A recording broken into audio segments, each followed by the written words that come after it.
በቅርብ እንዲያገኘሁት ነገር ምንድነው አንድ ሰው ይሄ በትክክል የተሟላ ህይወትን ወይም ደግሞ ኮምፕሊት የሚባል ላይፍ ስታይልን እየመራ ነው የሚባለው እነዚህ ቀጥሎ ያሉት 4 ነገሮችን ሲያሟላ ይላል። የመጀመሪያው ምን ተብሎ ይጠራል?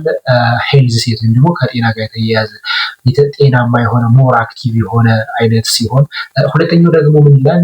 ማይንድ ሴት ወይም ደግሞ አስተሳሰቡ ነገሮችን የሚመለከትበት መንገድ አቲቲዩዱ መልካም ወይም ጥሩ ሲሆን፣ ሶስተኛው ደግሞ ተብሎ ይጠራል ሶል ሴት ወይም ደግሞ ይሄ መንፈሳዊነት ስፒሪቹዋሊቲ ከፈጣሪ ጋር ያለው ግንኙነት መልካም ሲሆን ጥሩ ሲሆን እና የመጨረሻውና አራተኛው ደግሞ ምን ይባላል?